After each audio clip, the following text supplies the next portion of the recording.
많은 은혜 받으시기 바랍니다. 할렐루야. 양복 입은 남자분들이 나와서 굵직한 모습으로 찬양을 들으니까 굉장히 든든하다는 생각이 듭니다.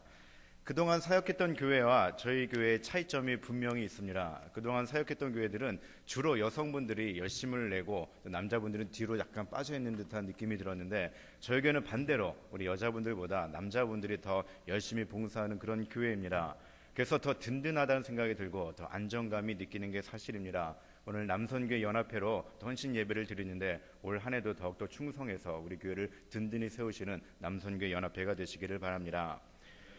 우리가 자주 사용하는 영어 표현에 이런 표현이 있습니다. We are in the same boat. 여러분 많이 사용하시죠?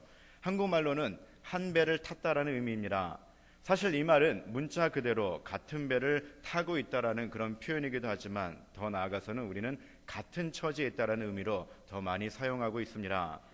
영어를 잘 하지 못할 때 제가 미국 사람과 대화를 하다가 처음 이 표현을 듣는데 잘 이해가 되지 않았습니다. 이런저런 이야기를 하다가 느닷없이 그 친구가 We are in the same boat 라고 말을 하는데, 아니 지금 식당에서 열심히 이야기하고 있는데 웬 배타령이야 하며 의아한 표정을 짓자 그 친구가 We are in the same boat 라는 표현의 의미를 정확하게 알려주었습니다. 그제서야 대화의 맥락을 찾아갔던 그런 기억이 납니다. 사실 한국적 정서를 가지고 영어를 하다 보면 이렇게 이해하기 힘든 표현들을 가끔 만나게 됩니다. 한 예로 몇 개월 전에 저희 교회 청년 한 명이 주중에 사무실에 들어와 저에게 인사를 한 적이 있습니다. 평소에 그 친구가 교회를 오는 일이 없었기 때문에 의아해서 제가 이렇게 물어봤습니다. 어떻게 왔어? 그러자 그 친구가 어떤 대답을 한지 아세요? 아주 자연스럽게 By car, 차로 왔어요 라고 물어보는 대답을 하는 겁니다. 저는 무슨 일로, 웬일로 교회를 왔느냐라고 물어본 건데 그 친구는 어떤 방법으로 교회를 왔느냐라고 이해를 했던 겁니다. 이와 마찬가지로 저 또한 미국 친구와 대화를 하면서 We are in the same boat라는 말을 엉뚱하게 이해를 했던 그런 기억이 납니다. 제가 서두에 We are in the same boat라는 표현을 거론한 이유가 있습니다. 이 영어 표현처럼 일단 우리가 한 배를 타면 그 배에 탄 모든 사람들은 같은 운명을 지고 가게 됩니다. 배가 잔잔한 바다를 지나면 배 안에서 잔잔한 바다를 보며 여유를 즐기기도 하지만, 일단 무서운 풍랑이 일게 되면 그 풍랑 속에서 서로 의지하며 헤쳐나갈 방법을 찾아야 합니다. 사실 배를 타고 바다를 항해하다 보면 예기치 않은 일을 당하는 경우가 많다고 합니다. 그래서 한 배를 타고 오랜 시간 동안 함께 항해하는 사람들은 더 끈끈한 정으로 맺어지게 된다라는 말을 들은 적이 있습니다. 많은 사람들이 우리 인생길을 이렇게 배를 타고 항해하는 것과 같다라는 표현을 합니다. 인생의 항해에는 목적지도 있고 또 항해에 필요한 각종 장비들도 있어야 합니다. 그런데 인생이라는 항해를 지날 때 가장 중요한 것이 있다면 그것은 바로 항해를 함께하는 동반자일 겁니다. 같은 배에 몸을 싣고 가는 사람들은 자연히 운명 공동체가 되기 때문이죠. 그 인생의 항해에는 잔잔한 평화도 있습니다. 짙은 어둠의 수간을 만나기도 합니다. 때로는 바다의 암초를 만나거나 깊은 풍랑을 만나는 것 같은 그런 위험에 맞닥뜨리기도 합니다. 그래서 우리가 인생의 항해를 지날 때 모든 기쁨과 어려움을 함께 할 수 있는 든든한 동반자가 있다면 얼마나 든든할까요?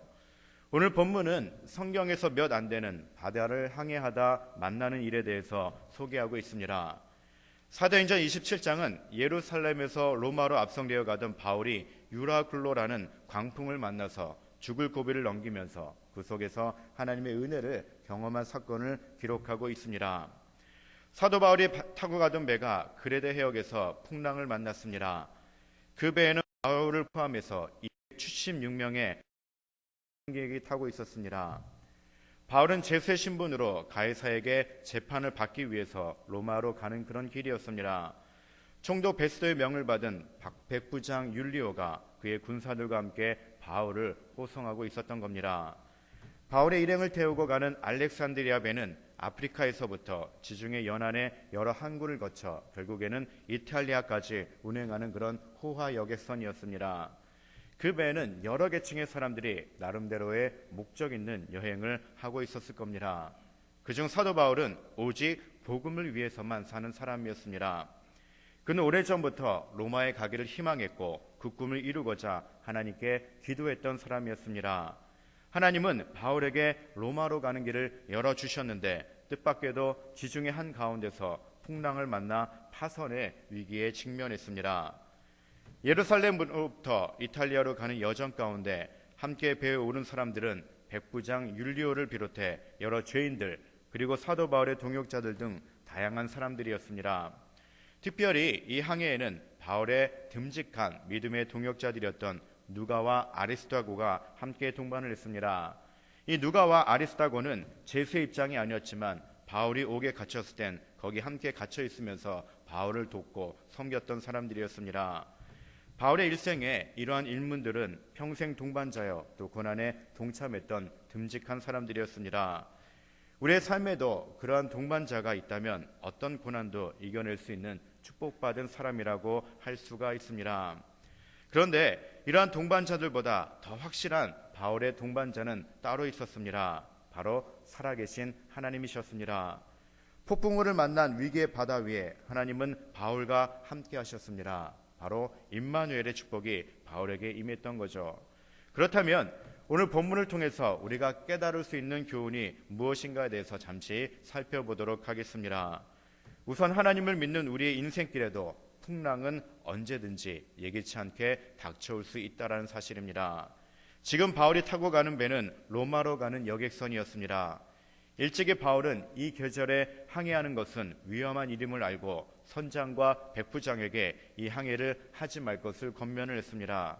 하지만 그들은 바울의 말을 듣지 않고 항해를 강행하다가 결국 유라굴로라는 무서운 광풍을 만나게 됩니다. 저는 이 본문을 읽어나가면서 우리의 인생살이하고 참 비슷하다는 생각을 했습니다. 우리는 우리에게 주어진 삶을 살아가면서 내 힘으로는 아무것도 할 수 없는 때가 온다라는 사실을 실감할 때가 있습니다. 내가 원하는 방향이 있어도 전혀 그곳으로 갈 수가 없을 때가 있습니다. 아무 손도 쓰지 못하고 그저 떠밀려 가득 가야 하는 그런 때를 만나기도 합니다. 바울이 지금 그런 위기의 순간을 맞이하게 됩니다. 그는 다메섹 도상에서 빛으로 오신 예수님을 만난 후 자신의 생을 걸어서 오직 주님의 복음을 전하는 일에만 매진했습니다. 수많은 위기를 만나면서 죽을 고비도 참 많이 넘겼습니다. 그러면서 그가 터득했던 것은 자신에게 주어진 삶은 오직 살아계신 하나님의 손에 달려 있다라는 사실입니다. 복음을 전하다가 감옥에 들어갈 때도 그렇고 40에 하나 감한매를 5번이나 맞을 때도 그가 할 수 있었던 일은 아무것도 없었습니다. 하지만 하나님은 당신의 방법대로 사도 바울을 위기의 상황에서 건져주시고 하나님의 나라를 위해서 자신의 열정을 불태우며 더 굳건한 믿음으로 복음을 전하게 하셨습니다. 그런 사도 바울이 유라굴로라는 광풍을 만났을 때 할 수 있는 일은 무엇이었을까요? 그저 하나님의 인도하심을 기다리는 수밖에 없었습니다. 소망이 보이지 않는 상황이 며칠고 계속되었습니다. 잠시 견디면 또 지나가는 그런 풍랑과는 완전 차원이 달랐습니다. 하지만 그는 자신과 함께 하시는 하나님을 신뢰하며 믿음으로 그 위기를 극복했습니다. 큰 풍랑 앞에서 두려움에 휩싸였던 사람들에게 오히려 사도 바울은 내가 너희를 권하노니 이제는 안심하라. 너희 중 아무도 생명에는 아무런 손상이 없겠고 오직 배뿐이니라고 선포하고 있습니다. 이것이 수많은 역경과 고난을 이겨낸 삶의 체험에서 나오는 믿음의 고백입니다. 사울은 기나긴 인생의 바울 항해를 지나며 모든 것, 심지어 목숨까지도 주관하시는 하나님을 신뢰함이 가장 안전한 길임을 깨달았던 것이죠. 사랑하는 성도 여러분, 우리는 인생의 항해를 지나면서 참 많은 일들을 만나면서 살아왔습니다. 기쁠 때도 있었고 행복한 순간도 있었지만 참 쓰리고 힘든 순간들도 많았습니다. 그리고 앞으로도 어떤 풍랑이 우리를 기다리고 있는지도 모릅니다.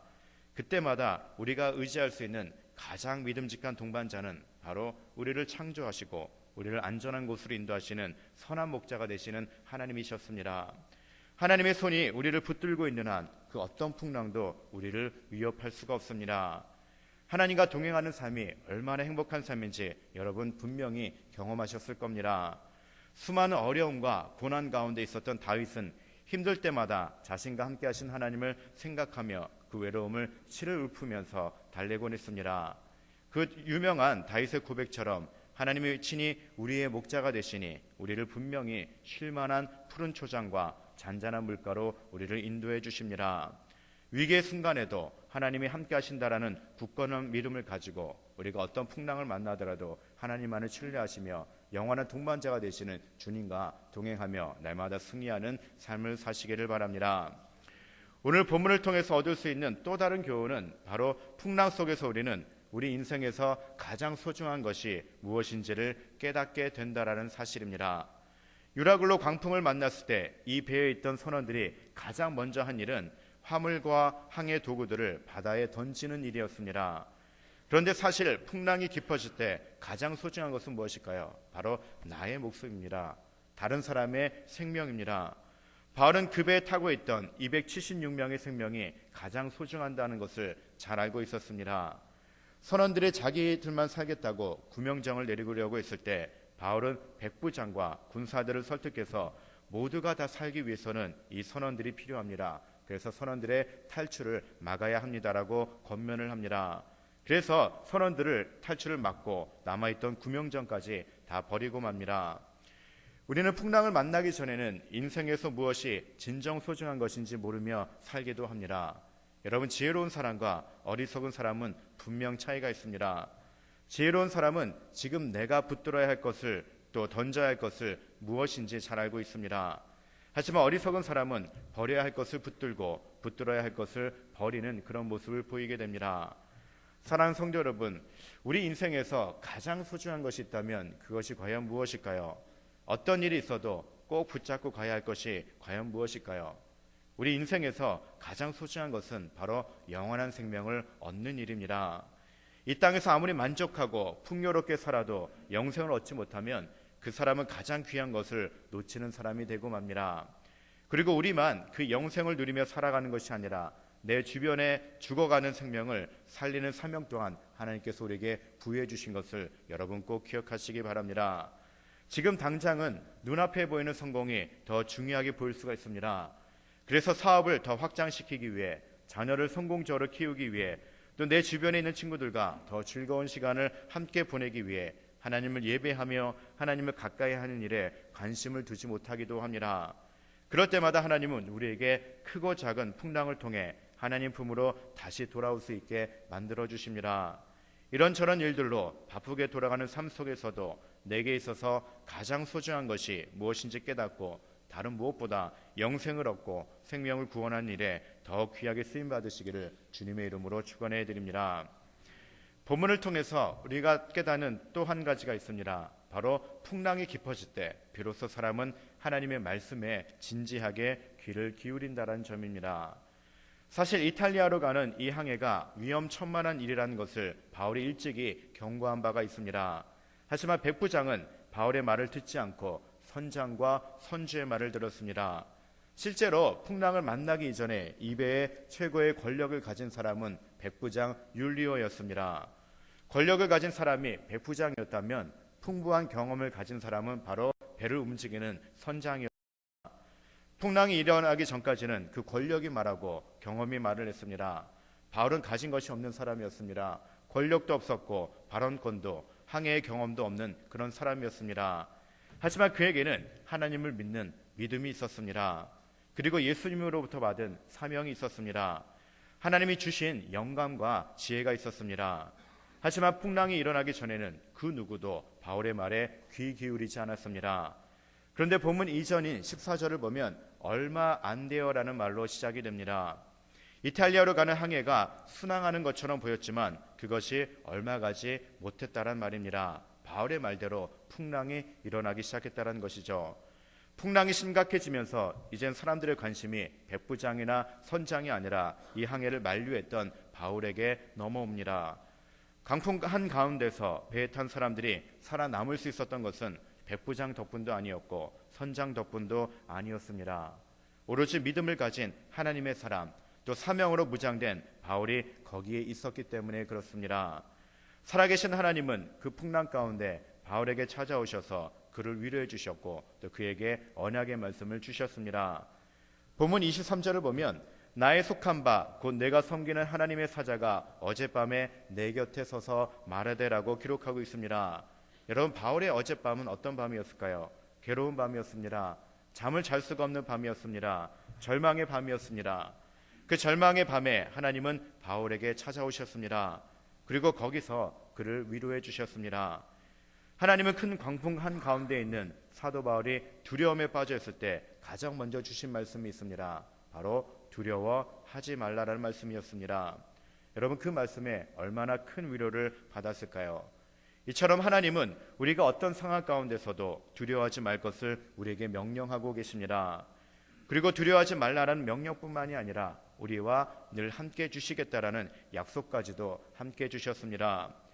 여기에 계신 대부분의 분들도 나름대로 기억하고 싶지 않은 힘든 순간들을 간직하며 살고 있을 겁니다. 저 또한 다시는 오진 않았으면 하는 아찔한 순간들, 먹먹했던 순간들이 있었습니다. 나도 모르게 걷잡을 수 없는 소용돌이 한가운데 빠져 들어가는 듯한 순간들이 분명히 있었습니다. 더 이상 내 힘으로는 어찌할 수 없어 포기하고 싶었던 순간들, 또 잊고 싶은 순간들이 지금 여러분의 뇌리를 지나치고 있는지도 모르겠습니다. 그 어두운 시간들을 지나면서 과연 우리는 누구를 의지할 수 있었을까요? 어느 누구도 우리가 품고 있는 그 고통과 힘든 순간들을 대신할 수는 없었습니다. 하지만 그 어려운 시기에 나의 손을 꼭 붙잡고 계신 분이 계셨습니다. 바로 다윗이 힘들 때마다 그토록 애타게 불렀던 나의 하나님, 바로 나의 하나님이셨습니다. 하나님은 그 어떤 누구의 하나님이 아니라 내가 힘들 때 나의 손을 붙들어 주신 나의 하나님이 되셨습니다. 사도 바울이 죽음을 앞둔 위기의 순간을 맞이할 때 하나님께서 친히 그에게 나타나셔서 두려워 말라라고 말씀하시며 그를 위로해 주셨습니다. 그리고 바울은 그 밤에 위로의 하나님만 만난 것이 아니라 바로 사명을 주시는 하나님도 만났습니다. 본문 24절을 보면 바울에게 하나님이 나타나셔서 그의 사명을 확인시켜 주십니다. 하나님은 바울이 가장 힘든 밤에 찾아오셔서 그에게 부여된 사명을 확인시켜 주십니다. 그 밤에 바울에게 찾아오신 하나님은 두려워 말라라는 말씀부터 하셨습니다. 여러분, 우리의 평강을 빼앗는 것은 바로 두려움입니다. 어떤 일을 닥쳤을 때 가장 우리를 힘들게 만드는 것이 마음속에 찾아오는 두려움입니다. 우리에게 두려움을 안겨다 주는 칠흑 같은 밤을 지날 때 우리에게 필요한 것이 바로 주님이 주시는 평강입니다. 삶이 분주하고 공고할지라도 내 마음에 평강이 넘칠 때 우리는 고요한 기쁨을 분명히 맛보게 될 것입니다. 두려워 말라라고 말씀하신 하나님은 바울에게 그에게 주신 사명을 다시 한번 되새기게 하셨습니다. 24절입니다. 바울아, 두려워하지 말라. 내가 가이사 앞에 서야 하겠고 또 하나님께서 너와 함께 항해하는 자를 다 내게 주셨다 하셨으니 라고 합니다. 지금 바울이 탄 배는 로마로 가는 배입니다. 거기에 있는 276명은 다 각기 다른 목적을 가지고 배에 올랐습니다. 그렇게 수많은 사람들 속에서 하나님은 사도 바울에게만 집중하셨습니다. 왜냐하면 사도 바울에게는 로마로 가서 가이사 총독에게 복음을 전하라는 사명이 부여되었기 때문에 그렇습니다. 이처럼 사명을 가진 사람은 하나님의 보호하심과 하나님의 인도하심을 받게 됩니다. 여러분, 다윗이 사울의 끈질긴 추적 속에서도 그렇게 안전할 수 있었던 이유가 무엇이었을까요? 바로 다윗에게는 이스라엘 백성들을 하나님을 예배하는 백성으로 만들고자 했던 사명이 있었기 때문에 그렇습니다. 다윗에게 주어진 그 사명 때문에 하나님께서 그를 친히 인도해 주셨고 보호하셨기 때문에 그가 사울의 끈질긴 추적 속에서도 안전할 수 있었습니다. 이처럼 사명을 가진 사람은 하나님의 말씀을 듣게 됩니다. 그래서 그 말씀이 약속이 됩니다. 그래서 하나님으로부터 보호를 받게 되어 있죠. 여러분, 여러분에게 주어진 사명이 무엇일까요? 그 사명을 가지고 살아갈 때 그 어떤 풍랑도 우리를 해치지 못합니다. 왜냐하면 그 사명을 이루게 하시는 분이 하나님이시기 때문에, 권능의 하나님, 전능하신 하나님의 손이 우리를 붙들어 주시기 때문에 그렇습니다. 이처럼 우리가 인생의 항해에서 어떠한 풍랑을 만나도 임마누엘 되시는 하나님은 우리에게 말씀을 통해서 헤쳐나갈 길을 알려주시고 우리를 안전한 곳으로 피하게 하십니다. 그렇게 어둡고 소망이 없어 보이던 그 밤에 사도 바울은 하나님을 만났습니다. 그리고 하나님이 주시는 말씀을 받고 자신 스스로 위로받을 뿐 아니라 그 배에 함께 탄 276명의 생명까지도 구할 수 있었습니다. 하나님으로부터 약속의 말씀을 들은 바울은 두려움 속에 빠져있던 276명에게 이렇게 선포합니다. 25절과 26절입니다. 그러므로 여러분이여 안심하라. 나는 내게 말씀하신 그대로 되리라고 하나님을 믿노라. 그런즉 우리가 반드시 한 섬에 걸리리라 하더라. 이렇게 유라굴로 강풍 속에서 바울을 찾아오시고 약속하신 하나님으로 인하여 그 배에 탄 276명은 전원 무사히 육지에 발을 딛게 됩니다. 그것 자체가 사실은 믿기 힘든 큰 기적이었습니다. 여기서 우리가 알 수 있는 것은 하나님은 광풍 속에서도 우리의 믿음이 자라기를 원하고 계신다는 사실입니다. 그리고 광풍 속에서 비로소 하나님은 돈 많은 사람, 권력이 많은 사람, 경험이 많은 사람을 들어 사용하는 것이 아니라 하나님을 신뢰하는 믿음의 사람을 세우신다는 사실을 분명히 보여주셨습니다. 많은 사람들이 인생을 항해에 비유합니다. 실로 우리 인생은 항해와 같습니다. 인생이라는 이름의 배는 절대로 안전한 항구에만 정박해 있을 수 없습니다. 세월의 물살을 가르고 세상이라는 이름의 바다로 나아가야 합니다. 배가 바다를 항해하다가 항구에 정박하고 또다시 항해를 떠난 일을 지속하듯이 우리들도 이곳에서 저곳으로, 때로는 저곳에서 또 다른 곳으로 떠돌아다니며 인생을 살아갑니다. 일정한 나이가 되면 가정을 떠나 학교로 갑니다. 성년이 되면 학교를 떠나서 세상으로 나아가고 또 부모의 품을 떠나 자기 가정을 꾸미며 살아갑니다. 이사를 하거나 직장을 옮기거나 우리처럼 조국을 떠나서 머나먼 타향으로 이민을 가기도 합니다. 우리의 삶이 그랬습니다.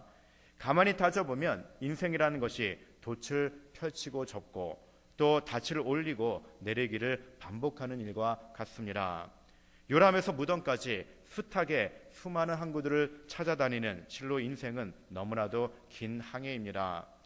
그 항해 길에는 아무것도 보장되지 않습니다. 인생의 항해란 미지의 세상을 향해 떠나는 그런 모험과도 같습니다. 그 모험 어린 뱃길에서 때로는 풍랑을 만날 때가 참 많이 있습니다. 배를 살짝 흔들어 긴장시키는 약한 사건일 수도 있지만 때로는 배를 뒤집어 엎을 만큼 커서 두려움에 휩싸이게 만드는 그런 큰 시련을 우리가 만날 때도 있습니다. 누구나 잔잔한 바다에서 순풍에 돛단 듯 그렇게 살아가고 싶어 하지만 그것은 하나의 이상일 뿐입니다. 누구에게나 저마다 감당해야 할 크고 작은 인생의 풍랑들을 만나게 됩니다. 신앙이라는 깃발을 배에 걸어놓는다고 풍랑을 피해가는 것은 아닙니다. 마가복음 4장 말씀을 보면 제자들이 배에 예수님과 함께 동행을 했지만 그들조차도 큰 풍랑을 만나는 것을 보게 됩니다. 그렇게 열심히 예수님을 믿고 교회에 다녔지만 인생의 위기는 결코 나를 피해가지 않다라고 생각할 때도 있습니다. 아니 적지 않은 경우에 예수 믿는 사람들에게 오히려 더 큰 고난의 풍랑이 몰아치곤 합니다. 그래서 우리는 큰 두려움에 빠지기도 하죠. 늘 예수님과 동고동락했던 제자들조차도 큰 풍랑 앞에서 두려워 떨었습니다. 예수님이 바로 옆에 있음에도 불구하고 그들은 두려워 떨었습니다. 하물며 우리는 더 어떨까요? 그때 제자들에게 주신 말씀이 있습니다. 어찌하여 이렇게 두려워하느냐? 너희가 어찌 그렇게 믿음이 없느냐? 하나님은 우리가 두려워하는 이유를 바로 믿음이 없기 때문이라고 말씀해 주시는 것입니다. 사랑하는 성도 여러분, 우리가 인생이라는 긴 항해를 지나면서 가장 필요한 것이 있다면 무엇일까요? 바로 하나님이 나와 함께 하신다라는 믿음이 필요합니다. 우리를 두려움에 떨게 하는 온갖 풍랑을 하나님께서 잠잠케 해주시겠다라는 그런 믿음이 우리에게 분명히 필요합니다. 그 믿음을 가지고 살아갈 때 우리의 두려움이 평강으로 변화가 됩니다. 풍랑에 대한 두려움, 죽음에 대한 두려움은 병적인 두려움입니다. 그 두려움은 우리를 안절부절 못하게 만듭니다. 움츠러들게 만들고 초라하게 만들고 슬프게 만들고 결국 우리를 불행하게 만듭니다. 우리에게 주어진 인생의 항해에서 풍랑을 만날 때가 분명히 있습니다. 그때마다 우리의 항해에 참 동반자가 되시는 하나님을 더욱 여러분 찾으시고 하나님이 주시는 위로와 사명의 말씀을 분명히 들으시길 바랍니다. 하나님이 우리에게 주시는 사명이 있는 한 어떤 풍랑도 우리를 해치지 못합니다.